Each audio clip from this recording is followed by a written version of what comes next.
Welcome to Video 6. I'm going to not be all formal this time, Brad, because I want you on your game for this one. Video number 6 is the question we're going to be addressing is, what is your platform?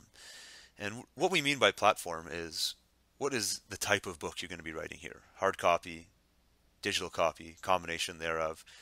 And this is definitely your domain, Brad. So I want to turn it over to you, and let's get a discussion going here on how do you choose? Or maybe you don't choose. Maybe you do all of the above, or maybe you just focus on one. What are your thoughts? Well, I think there's a number of things to consider. So when we talk about platform, we talk about paperback, or digital, or audio.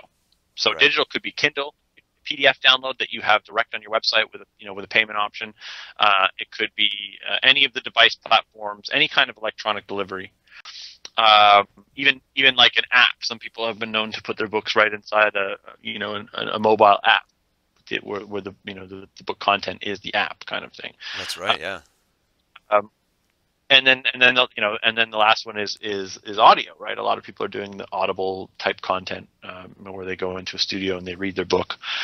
And I think each one of these has its own pros and cons, and I think that there's a place for each of them. But I also think that you have to decide on an order.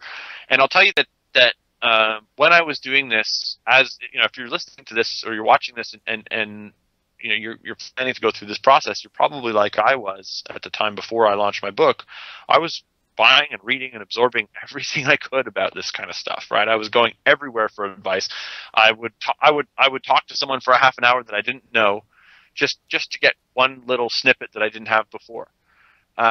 And I got a lot of bad advice along the way. And I'm not going to say that all advice is bad, that this is all bad advice for everybody, but for me it was bad advice, and I'll explain why, and maybe this helps you to figure out which one to do. For me, with my book, paperback was the only option. There was a couple of reasons for that. The main one being, I've done lots of digital. My whole business is intangible, digital, ebook, download, PDF, bits that take up space on your hard drive that gets forgotten quickly. And I wanted some sort of real world, tangible success to bank on. And I wanted I wanted to do something unique. And so, I can't tell you how many very successful people said to me, if you want to become a bestseller, you need to publish your book on the Kindle and give it away for free for 72 hours. I remember that. I remember you getting that advice half dozen or more times, even when I was just hanging out with you at events. Because a lot of people were doing that at the time, and they were getting to that status. But guess what?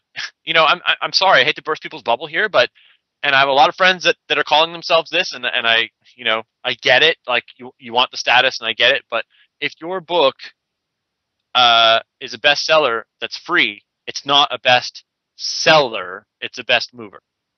Right? It may be on a bestseller list on Amazon, and then you start charging money for it, so people see it there and they're like, "Oh, that author did that." But to me, a bestseller has to sell to be a bestseller.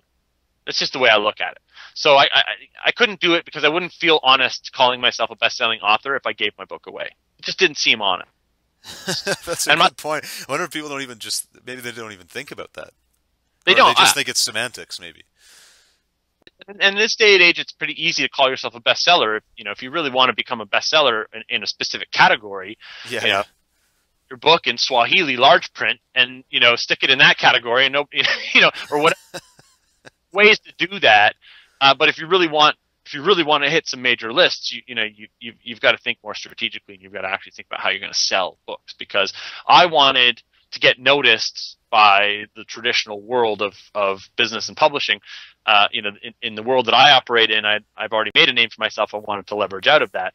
So for me, bestseller had to be a paperback for a couple of reasons. One, because I wanted to become a bestseller, so I didn't want to launch paperback, Kindle, audiobook all on the same day and segment my sales into 3 different channels and not get bestseller anywhere. Yeah. Right? I force it all through one channel. And I decided on paperback because for a couple of reasons. One, I did a 72-hour book launch where I gave bonuses to people who bought multiple copies of my book. We actually had people and companies buying 400 copies of my book at a time. And in order to do that, we were giving download bonuses away, or you know, I would come and speak at your event, or I'll do this. Well, you know, different things that we would give away for different levels of purchase. You can't do that on the Kindle. People can only buy one copy of your book on the Kindle. Right. Right. They can't buy 100 and give. I mean, even you bought. You know, you're a good friend of mine. I gave you a proof copy of my book early, and then you ended up giving it back to me so I could give away to somebody else. You went and bought a whole bunch of copies of my book and gave them away. So all kinds of people did that. So I increased my royalties and I increased my sales volume, which doesn't necessarily help your Amazon bestseller rank. We can talk about that as well. But I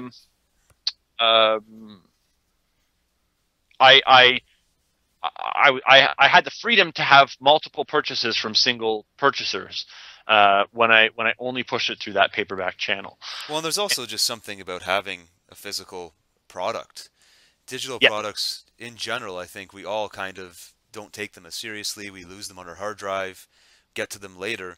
If you have a book sitting there, you're not going to throw it out. You're going to use it, and you may even let somebody else, lend it to somebody else just because you want to share it with them. So it's going to serve you a lot better. Not to say that you shouldn't do a digital book, but in your case, it definitely made sense to do it that way. You want to take a little real estate up in people's lives, right? Well, yeah, it's a good rule of marketing. To be in their faces. You don't want it to be forgotten on their hard drive or buried on their Kindle even, because books can get buried on the Kindle. And the other thing is that when my book started to get shipped out to customers, they were, because of the type of book it was, and it was provocative and it was fun and all those things, people were taking photos of the cover and taking photos of the book and doing videos of them unboxing the book. Again, all very powerful stuff. Nobody's going to do a video of them downloading the book and opening it on the Kindle. It seems ridiculous, actually. Yeah. Look at me. I'm downloading Brad's newest book. And the download's complete. And now it's open. Yeah, and now it's open. And now I'm going to get back to it later because I just got an email. Yeah. And so that's the reason why I did paperback. And it was very successful for me for those reasons. And for me, it worked out really well because now I'm negotiating with a proper publishing company that wants to take over the digital publishing rights of my book only. They want to take that over. They want to do Kindle and iBooks and all the different bookstores all at once for me, and they're going to provide me with marketing services, and they're plugged into other business authors that I want to work with in the future. So it's kind of a good partnership for me. So holding back on that was actually a smart move in my case because I became a bestseller on the paperback channel. I got some legitimate interest from the publishing world, and now I have a publishing company that's looking to take this book digital for me. Not that I couldn't do it on my own, but again, the book isn't about the royalties, right? I'm not going to get rich off the royalties, so I don't mind splitting them with a publishing company if it means having a marketing arm in my back pocket and having access to other famous business authors that I admire that I may want to meet with or work with in the future. Yeah, great advice there. So there you have it. So the other thing is that if you do want to do a Kindle only book, that's also an option, and a lot of people are doing that now. If you're not planning to do a proper launch where you're doing multiples, the Kindle is still a good platform to launch your book.